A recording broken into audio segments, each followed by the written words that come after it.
오늘 데살로니가전서 2장 13절 말씀 중심으로 데살로니가 교회의 매력, 사실은 우리가 초대교회 시리즈를 하면서 절기상 지난 2주는 하지 못하였지만 우리 교회가 이런 초대교회의 매력, 데살로니가 교회가 가지고 있었던 그런 매력을 갖자는 마음으로 말씀을 나눕니다.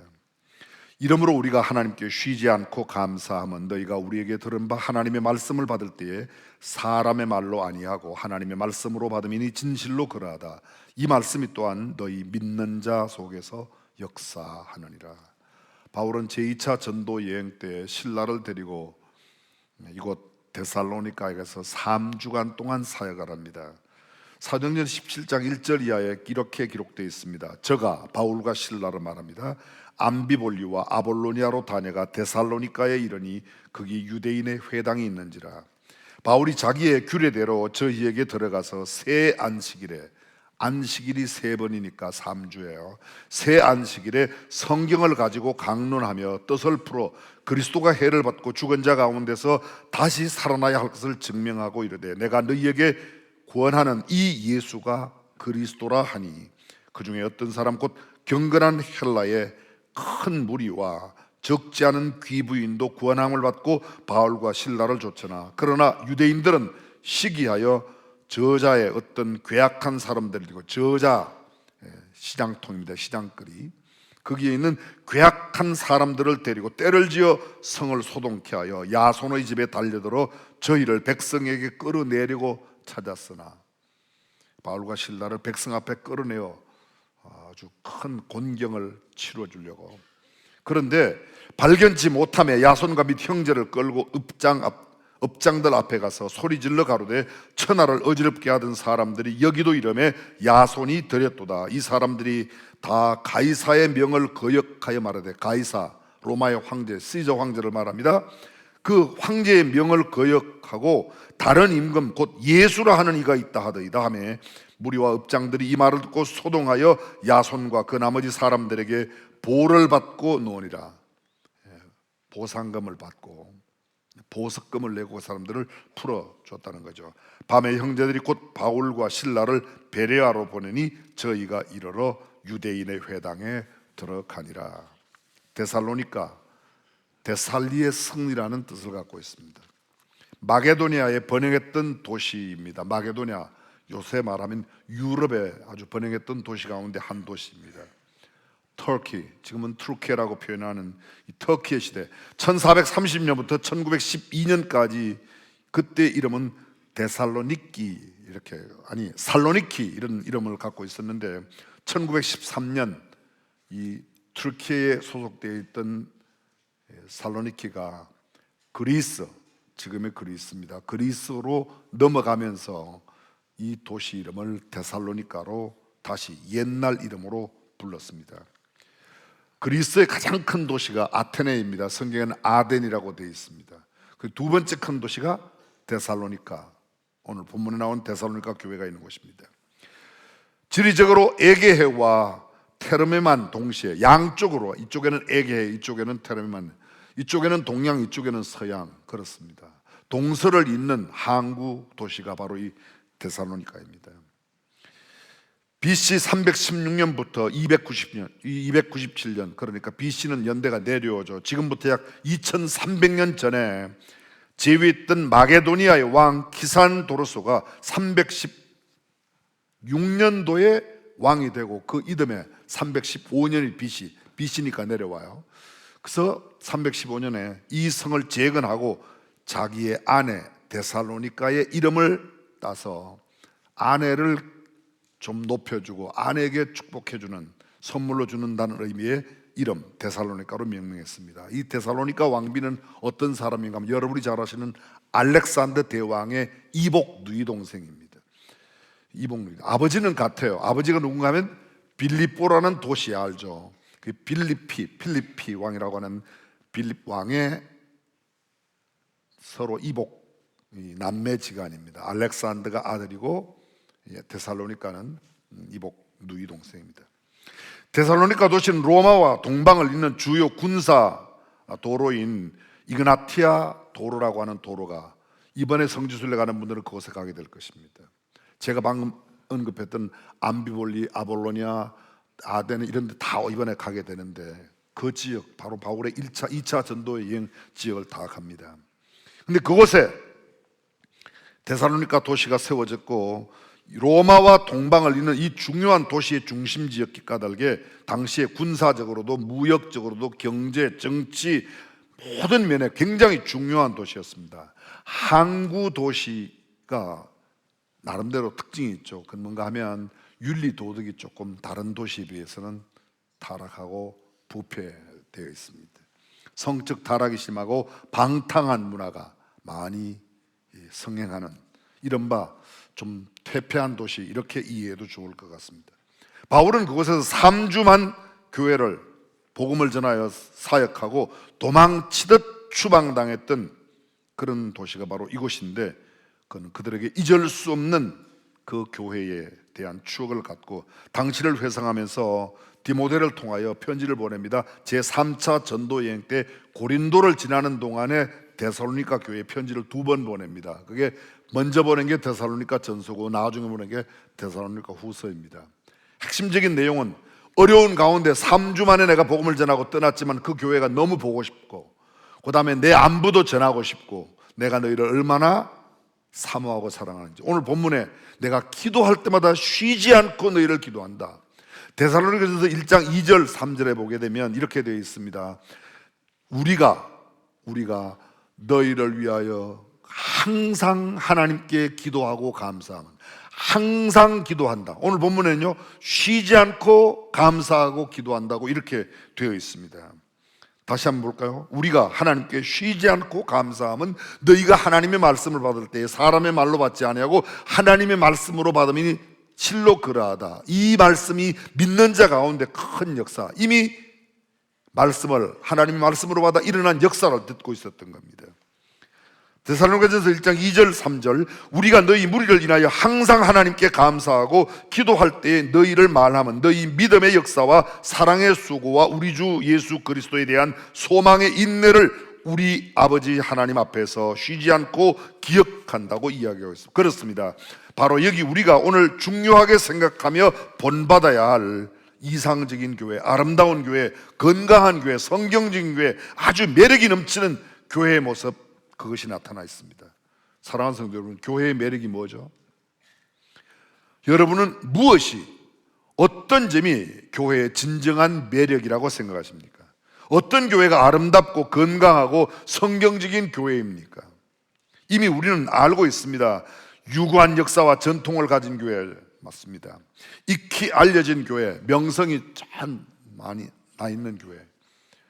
제가 1990년도에 아프리카에 가서 한 3개월 있었는데요, 사람들이 물어봐요. 한국에 저보고 Do you know Paul Joe?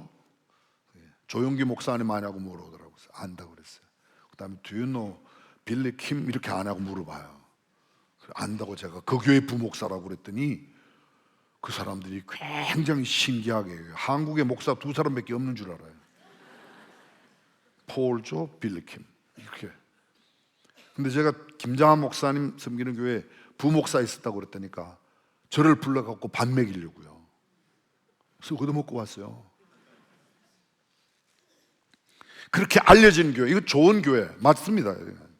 화려한 외형을 가진 교회, 웅장한 규모의 교회, 거대한 예산을 가지고 있는 교회, 주일마다 수많은 사람들이 운집하여 몰려오는 교회, 최고급 악기와 최신의 영상 음향 기기들을 갖춘 최첨단 AI 장비와 눈부신 조명, 럭셔리한 의자, 우아하고 찬란한 강대상과 강단, 쾌적하고 신선한 공기에 실내 안락함, 편안함을 주는 분위기, 세계적인 큰 비전을 갖고 있는 교회 맞습니다. 이것도 나쁜 교회가 아니에요. 이거 죄악된 모습이 아닙니다. 좋은 교회입니다. 물론 이런 것들 좋지만, 그러나 육신적인 안목과 세상적 가치로 볼 때 결코 나쁘거나 죄악된 것이 아님에도 불구하고 이보다 더 소중하고 더 매력적인 교회의 모습이 있다는 겁니다. 오늘 본문 초대 데살로니가 교회가 바로 그 점을 보여주고 있습니다. 자세히 보십시오.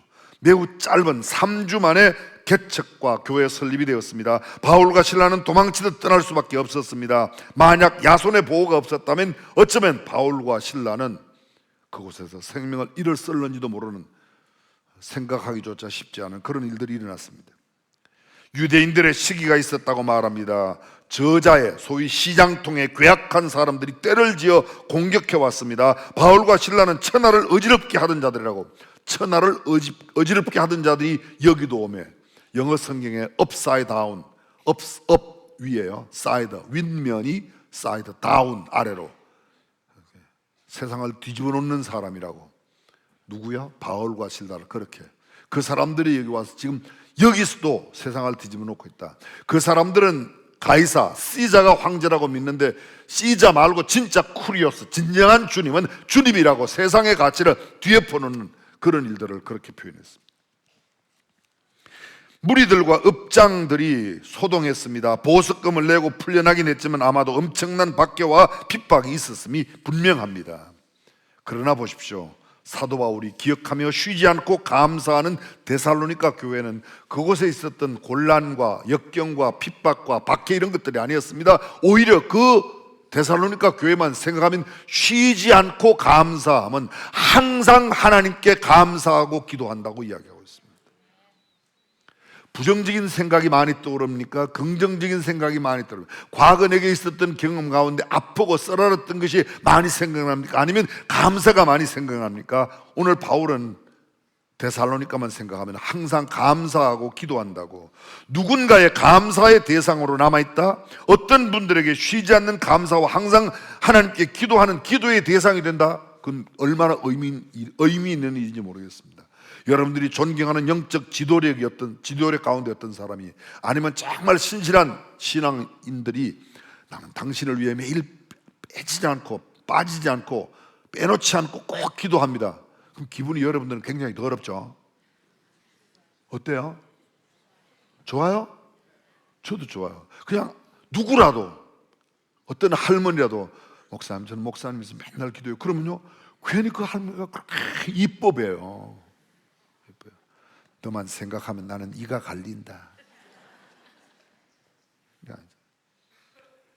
그렇게 아픈 추억이 있고 그렇게 쓰라린 경험과 고난이 있어도 바울의 내리 속에, 바울의 기도 속에, 바울의 생각 속에는 데살로니가 언제나 감사, 쉬지 않고 기도의 대상이 되고 있습니다. 자세히 보십시오. 저들의 감사가 무엇입니까? 고액 들어있는 봉투가 아니었습니다.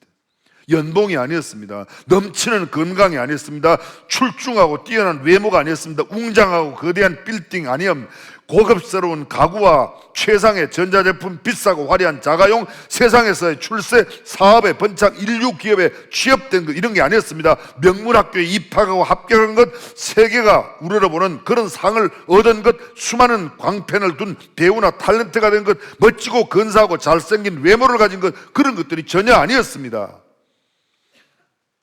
그들이 감사하고 있는 것은 너희가 하나님의 말씀을 받을 때에 사람의 말로 받지 않고 하나님의 말씀으로 받은 그것이 얼마나 고맙고 감사한지 모른다. 그리고 그 말씀을 믿음으로 너희에게 일어나는 역사, 단순한 받는 것을 넘어서 그 말씀을 믿어 큰 기적을.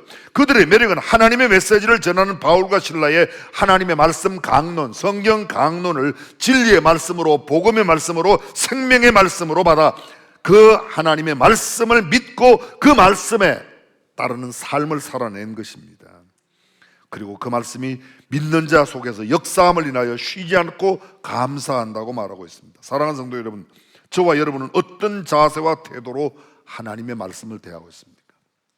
부끄럽지만 제 개인적인 이야기 한번 하겠습니다. 우리 교회 많은 분들이, 아마 수천 명이 지금 매일 성경 통독을 해서 카톡으로 보냅니다. 저도 평균 하루에 한 500명 이상 보내요. 매일. 거의 몇 년 동안 빠지지 않고. 시간이 조금 지난 적은 있어요. 12시 안에 못 보는 적은 있어요. 근데 성경을 읽기는. 근데 그럼 성경을 그렇게 읽어서 보내긴 했는데, 카톡으로 보내긴 했는데요, 성경 읽을 때마다 성경이 정말 이게 하나님의 말씀이고 제 마음속에 꿀송이처럼 닿다냐? 죄송해요. 저는 안 그럴 때도 있어요. 성경을 지금 소리내어 읽습니다. 소리내어 읽기는 하는데 딴 생각해요. 조금 있다가 어디 가서 뭐 해야 되고. 여러분은 어떠세요? 여러분은 그런 때 없나요 혹시?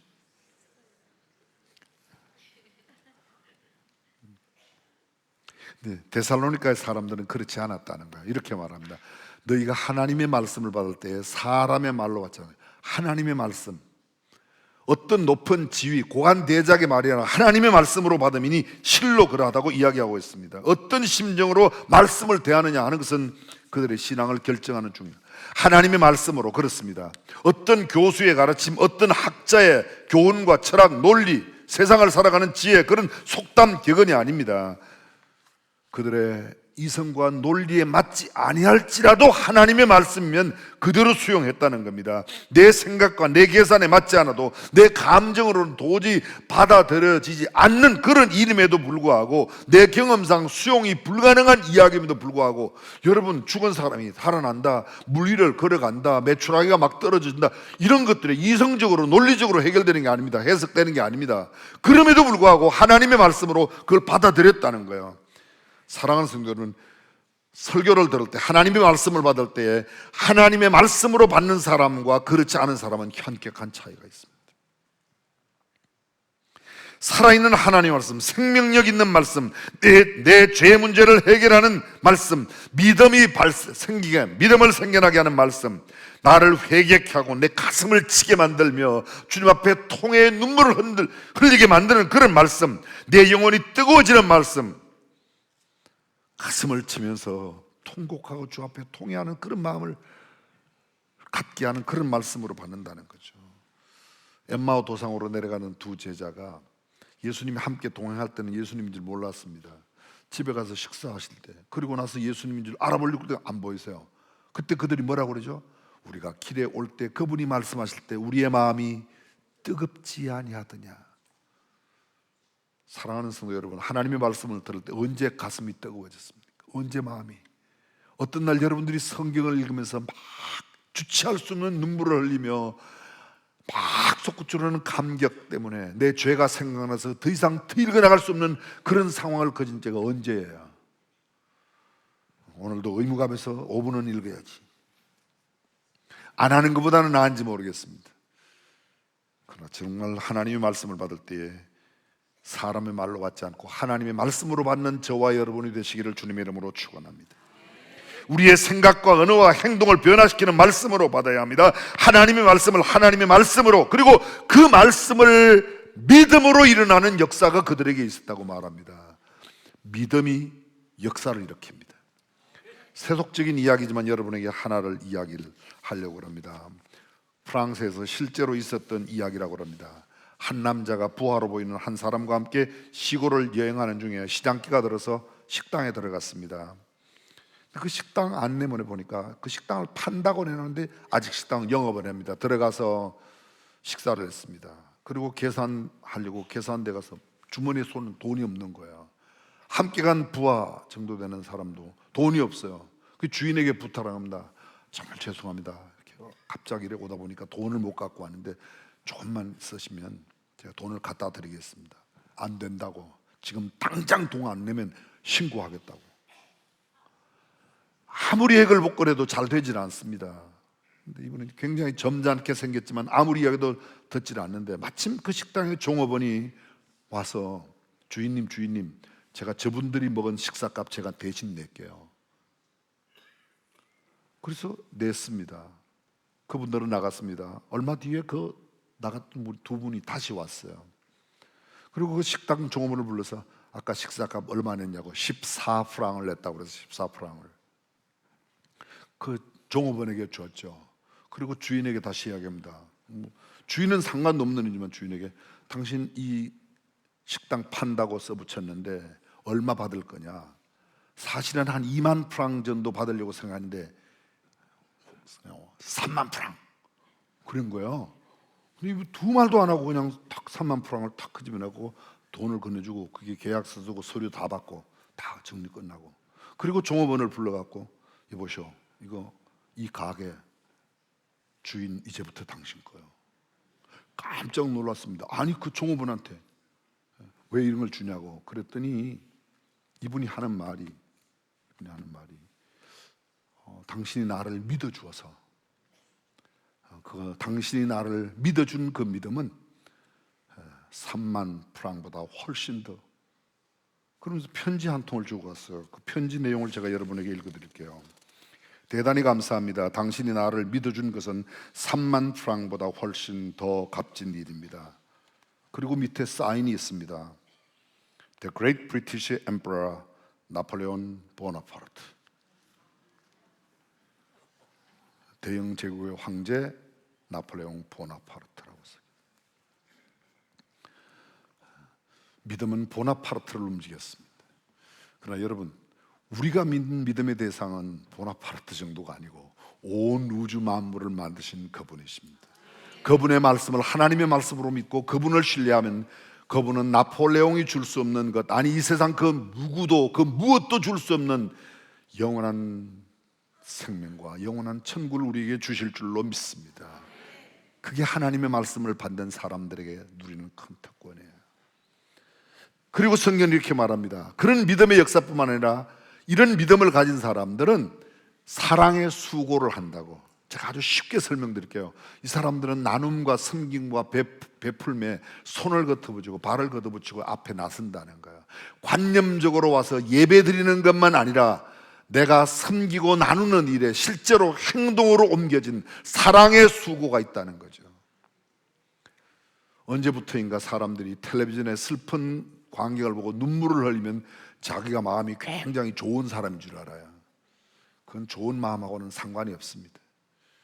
구체적인 내 좋은 마음은 어려운 이웃들에게 내 주머니를 풀러 내 지갑을 열고 그들에게 나누어 줄 때 내가 좋은 사람이 되는 것이지, 슬픈 사건 보고 눈물 흘리는 것은 내 감성뿐 전혀 내 삶과 인격에는 아무런 영향을 주지 못합니다. 참된 믿음의 모습, 성경은 이렇게 말합니다. 행함 없는 믿음은 뭐예요? 죽었다고. 영혼 없는 몸이 죽은 것처럼 행함이 없는 믿음은 죽은 것이라고 말합니다. 사랑하는 성도 여러분, 저와 여러분들이 삶의 현장에 행동으로 보여주는 믿음의 삶을 살아가시기를 주님의 이름으로 축원합니다. 사실 무엇을 믿느냐보다 어떤 것은 더 중요한 부분이 어떤 신앙의 생활을 살아가느냐가 훨씬 더 중요해요. 내가 어떤 관념을 갖고 무엇을 믿느냐는 이론적인 신학 지식보다는 내 삶의 현장에서 내가 어떤 언어를 구사하고 어떤 태도로 내 주변의 사람들을 섬기느냐가 내 신앙을 구체적으로 보여주는 것입니다. 그리고 그 사람들의 또 한 가지 특징이 뭐라고 말하죠? 소망의 인내. 인내가 있다는 것입니다. 왜요? 소망이 있기 때문에 그렇습니다. 인내하는 사람, 소망을 가지고 있는 사람이다. 역으로 말하면 소망을 가지고 있는 사람은 오늘 힘들고 어려워도 인내합니다. 참아냅니다. 견디냅니다. 어려운 환경 가운데 견뎌내고 나를 괴롭히는 사람들 속에서 견뎌내고 인내하는 것이 소망이라고 말합니다. 성경은 이렇게 말합니다. 믿음의 역사와 사랑의 수고와 소망의 인내라고 말합니다. 여러분이 잘 아시는 음악의 아버지 요한 세바스찬 바흐, 그는 어릴 때 부모님을 잃었습니다. 첫 부인 마리아와 결혼해서 7자녀를 낳았지만 첫 부인은 그가 여행을 간 사이 질병으로 세상을 떠났습니다.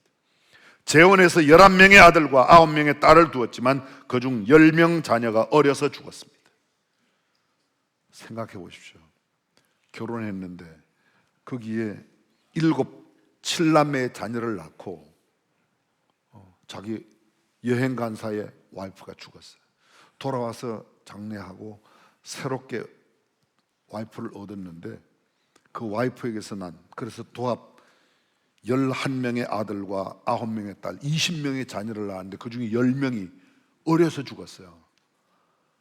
두 부인 사이, 죄송합니다 이런 표현 쓰다, 배 빌려가 값이 연신연신 애가 생기고 연신연신 나오고 연신연신 죽습니다.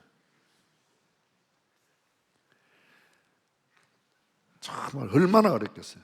두 번째 부인이 죽었을 때 또 죽었어요. 두 번째 부인도 죽었는데요, 장례를 못 치르니까 구제단체에서 와서, 요한 세바스찬 바흐는 교회의 음악 전문인이었어요. 요새 말하면 교회 음악 감독, 풀타임 음악 교회 사역자였어요. 먹고 살기가. 독일의 아이젠하우라고 하는 조그만 도시, 세바스찬 바흐의 생가에 우리 교회 샤론 합창단 아이들이 그곳에 가서 공연도 한 적이 있어요. 그런데 그는 모든 고난을 극복하고 수많은 사람의 영혼을 완전히 사로잡을 만큼 웅장하고 장엄한 찬양과 경배와 감사의 노래들, 그야말로 불후의 명작들을 그렇게도 많이 남겼습니다. 도대체 어떻게 이런 것들을 만들어낼 수 있었을까?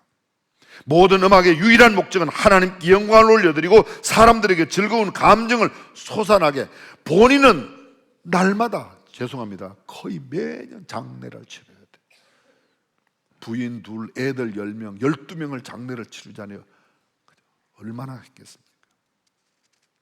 그는 하나님의 아들로서 세상 만민의 죄를 홀로 감당하시고 모든 질병과 고난을 홀로 지시고 구원을 완성하신 예수님의 고난에 대한 태도를 본받아 황무지 같은 인생 속에서도 장엄하고 견고한 음악의 꽃을 피웠습니다. 그가 작곡한 칸타타 또는 오라토리오는 마지막 부분에 꼭 영문 글자로 SDG, 이게 원래 영문 글자지만 라틴어가 이태리의 옛 말을 라틴어라고 그래요.